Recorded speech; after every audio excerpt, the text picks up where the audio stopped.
மல்லி கிளம்பிட்டாங்க. எங்க கிளம்பிட்டாங்கன்னா, வெண்பாவ காப்பாத்துறதுக்கு, வெண்பாவ மீட்டு கொண்டு வரதுக்கு மல்லி கிளம்பிட்டாங்க.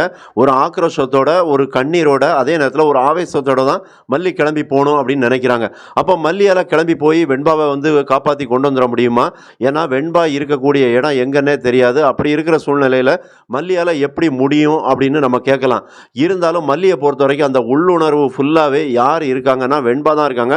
என் குழந்தை என்னாச்சோ, என் பிள்ளை என்னாச்சோ அப்படிங்கிற ஒரு பதபதப்புல தான் மல்லி இருந்துகிட்டு இருக்காங்க. அத பார்க்கும்போது நமக்கே வந்து ரொம்ப உணர்ச்சி பூர்வமா தான் இருந்துகிட்டு இருக்கு. அந்த அளவுக்கு மல்லியோட மனசு ஃபுல்லாவே வெண்பா மேல இருந்துகிட்டு இருக்கு. அவங்களால சாப்பிட முடியல, பச்சை தண்ணி குடிக்க முடியல. இங்க அடிக்கிற வெயிலுக்கு வந்து மல்லி எவ்வளோ தண்ணி குடிச்சா தான் உடம்பு வந்து டீஹைட்ரேஷன் ஆகாம இருக்கும். அப்ப இந்த இடத்துல வந்து மல்லி வந்து அவங்க உடம்பையும் பார்த்துக்கணும். அதே நேரத்தில வெண்பாவோட நிலைமை எப்படி இருக்கும் அப்படிங்கிறத நினைச்சு தான் அவங்க துடிச்சுக்கிட்டு இருக்கிறாங்க. அப்ப இந்த சுடர் வந்து சவால் விடுதாங்க. யாருக்கு? கதிரேசனுக்கும் சரி, விஜய்க்கும் சரி. ரூ. 50,00,000 பணம் 2 பேரும் எனக்கு தந்தாகணும் அப்படிங்கிற மாரி கட் அண்ட் ரைட்டா பேசிட்டு இருக்காங்க. இல்லன்னா உங்க பொண்ணு உங்களுக்கு கிடைக்க மாட்டாங்க. உங்க பேத்தி உங்களுக்கு கிடைக்க மாட்டாங்க. அப்படிங்கிற ரேஞ்சுக்கு சொல்லியிருந்தாங்க. அப்ப இந்த இடத்துல பார்த்தா, மல்லியோட முகத்துல தான் அந்த குழந்தைய தொலைச்ச ஒரு தவிப்பும், பரிதவிப்பும் இருக்கு. ஆனா விஜய் முகத்துல அந்த இது இருக்கான்னா, இல்லவே இல்ல. அவரு வந்து தன்னோட பொண்ணு, எனக்கு எல்லாமே என் பொண்ணு தான் அப்படின்னு நெனச்சு அப்படி பேசிட்டு இருப்பாரு. ஆனா அவர் முகத்துல வந்து அந்த ஒரு கலவரமே இல்ல.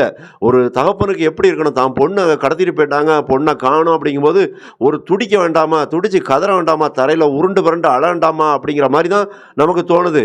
இருந்தாலும் அந்த இடத்துல அவர் ஒருவேள அந்த மனச கட்டுப்படுத்தி வச்சிருக்கிறாரோ என்னமோ தெரியல. இப்ப நம்மளால ஒண்ணும் பண்ண முடியாது. எல்லா விஷயமும் நம்ம கைய மீறி போயிருச்சு அப்படிங்கிற நெனப்புல இருக்கிறாரான்னு தெரியல. எப்படியா இருந்தாலும் கதிரேசன் கூட நல்லா துடிக்கிறாரு.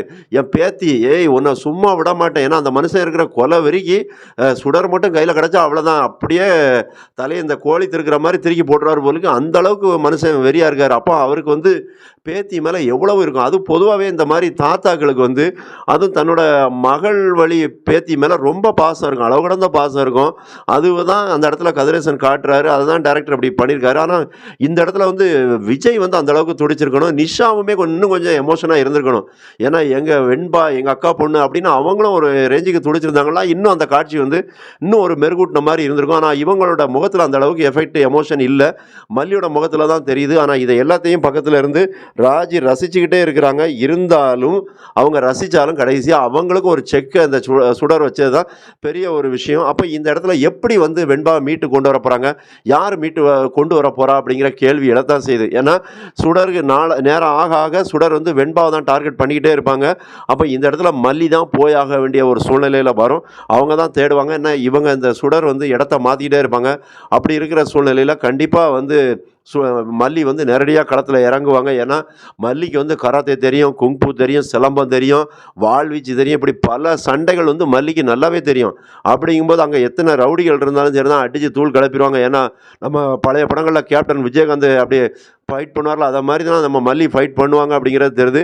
அப்ப அந்த மாரி ஃபைட் பண்ணி கண்டிப்பா வெண்பாவ மீட்டு கொண்டு வருவாங்க. ஏன்னா இந்த அளவுக்கு ஒரு தான் வயித்துல பிறக்காத குழந்தைக்கு மல்லி இவ்வளவு துடிக்கிறாங்கன்னா, தான் வயித்துல ஒரு குழந்தை பிறந்திருந்தா எந்த அளவுக்கு துடிப்பாங்கறத நினைச்சு பாருங்க. மறக்காம சேனலை சப்ஸ்கிரைப் பண்ணுங்க. நன்றி.